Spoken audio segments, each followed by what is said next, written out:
Salut et bienvenue pour un nouvel épisode sur ma chaîne Jenny Jen Fitness. Aujourd'hui, on va parler des facteurs qui affectent l'aspect de tes fessiers. Je précise ici que ce sera des facteurs autres que l'entraînement.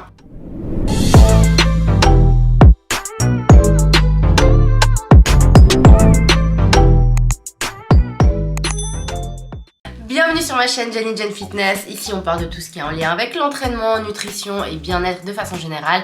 Si c'est des sujets qui t'intéressent, je t'invite déjà à t'abonner à ma chaîne. Aujourd'hui on va parler des facteurs qui On la refait. Aujourd'hui, on va parler des facteurs qui affectent l'aspect de tes fessiers, le volume de tes fessiers et des facteurs qui ne sont pas reliés à l'entraînement. C'est vrai que sur les réseaux, on met beaucoup en avant l'entraînement pour prendre du volume. Malheureusement, on laisse de côté certaines petites choses sur lesquelles on a moins d'impact et qui sont importantes à prendre en compte. Le but de cette vidéo n'est absolument pas de vous décourager, juste que tout le monde puisse avoir des attentes réalistes. Ok, donc un des premiers facteurs que j'aimerais aborder sur l'aspect de tes fessiers, c'est le facteur génétique. Effectivement, on a tous une génétique différente. Récemment, des recherches ont mis en avant qu'il y a un facteur génétique dans la façon dont nous prenons et stockons du gras. Certaines personnes vont stocker beaucoup plus de gras dans le bas du corps, d'autres dans le haut du corps. C'est vrai qu'on a tendance à voir chez les femmes, de façon générale, on va dire qu'elles stockent un peu plus sur les jambes, les cuisses, la fameuse culotte de cheval et les fesses, peut-être un peu moins chez les hommes. Donc il y a un facteur génétique à prendre en compte. Certains auront un aspect déjà plus bombé, plus galbé sur les fessiers. C'est purement parce que c'est un endroit où ils stockeront un peu plus de gras que d'autres personnes. Je dis pas que vous ne pouvez rien faire par rapport à ça, absolument pas. Tu as un impact dessus. Je dis juste que selon l'endroit où tu stockes, j'ai besoin de dormir. Je dis juste que selon l'endroit où tu stockes du gras, tu auras peut-être besoin d'aborder le problème, d'aborder la question de l'entraînement vis-à-vis de tes fessiers de façon un peu différente. L'alimentation évidemment aura toujours une part primordiale là-dedans, mais voilà, déjà il y a un facteur génétique de où tu vas stocker ton gras. Ensuite, il y a un autre facteur génétique, c'est la difficulté à prendre et développer du muscle. C'est vrai que certaines personnes sont peut-être un peu désavantagées par rapport à ça va vous demander un poil plus de travail. Vous n'avez pas aucun pouvoir dessus, absolument pas, mais peut-être qu'effectivement, il faudra faire un peu plus d'efforts pour voir un développement comparé à d'autres personnes qui vont prendre de la masse, du volume musculaire relativement facilement. Le deuxième facteur important, c'est la structure osseuse des hanches, à savoir que les hanches sont composées comme suit. Comme vous pouvez le voir, on a les pointes vers le haut, l'ilium, et en bas, on a donc l'os du fémur.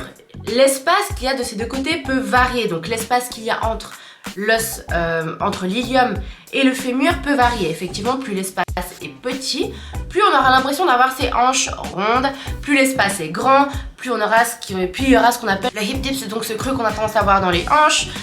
L'écart qu'il y a entre l'ilium et le fémur impactera directement l'intensité de votre hip dip. Ce qu'il faut pas faire par contre, je vois des bêtises sur internet, oh my god, on dirait maintenant, de gens qui vendent des programmes typiquement, ou des influenceurs, influenceuses, qui vendent des programmes pour se débarrasser du hip dip. Pas possible, dans le sens où plus vous allez avoir un physique musclé, plus le hip dip sera prononcé. Je vous mets là quelques exemples de... Évidemment, je prends les physiques les plus musclés du monde, mais des exemples de bodybuilders, vous voyez tout à fait cet effet papillon. Et donc un hip dip très prononcé. Le fait de muscler vos fessiers de façon générale va tout à fait aider quand on regarde de profil, donc ça va vous permettre de galber en fait, de donner cette impression de plus de volume de profil. Par contre de face, effectivement, ça risque de marquer un peu plus ce hip dip qui est tout à fait normal. Il faut arrêter de psychoter là-dessus, c'est magnifique. Fessier musclé veut dire un peu de hip dip et c'est pas grave. Un autre facteur important sur la structure osseuse de la hanche, c'est le sacrum ou la crête sacrée. Ça va être donc la pointe, la fin de la colonne vertébrale.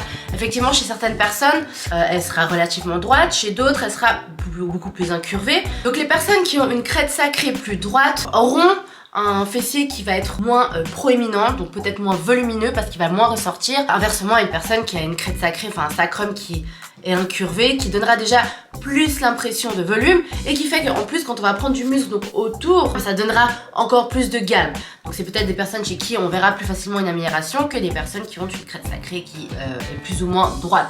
Donc ça, une fois de plus, facteur génétique, on n'a pas beaucoup de pouvoir là-dessus. Bien évidemment, vous pouvez améliorer un peu avec la musculation. Donc comparez-vous à vous-même, ne vous comparez pas aux autres quand c'est... J'allais dire quand il est question des fessiers, mais c'est... le corps en général. On a tous une génétique différente. Donc voilà, pas toujours se comparer. Avec la musculation, on peut toujours faire mieux, c'est clair et net. Je veux dire, dans 99,9% des cas, on améliore un fessier avec de la musculation. C'est important de travailler sous tous les angles. Quelque chose de galbé et d'harmonieux. Et comme je l'ai dit, avec un programme adapté, c'est sûr que vous aurez du résultat. On veut juste être réaliste sur ses attentes. Donc voilà, on arrive déjà à la fin de la vidéo. Petite vidéo aujourd'hui, mais c'était important pour moi de la faire. C'est aussi pour éviter que vous tombiez peut-être dans le piège de certaines choses qu'on voit sur internet ou de programmes qui sont vendus avec des attentes irréalistes. Je parle à titre personnel, j'ai lancé ce Booty Challenge de 6 mois avec plusieurs personnes. J'ai eu refusé des filles parce qu'elles avaient des attentes qui n'étaient juste pas possibles et pas naturelles. J'ai été claire avec les participants. Je suis là pour vous permettre d'avoir un meilleur physique que celui que vous avez hier. Votre meilleur point de comparaison, c'est vous-même et le but, c'est juste de venir se dépasser et de faire mieux. Merci d'avoir suivi la vidéo, je vous invite à mettre un pouce. Bref, à liker la vidéo, partager, commenter si ça vous a plu. Abonnez-vous, chaque semaine je sors une vidéo. Si vous avez envie que je parle de certains sujets, n'hésitez pas à m'en faire part. Je vous souhaite un bon congé, un bon week-end de Pâques, plein d'amour.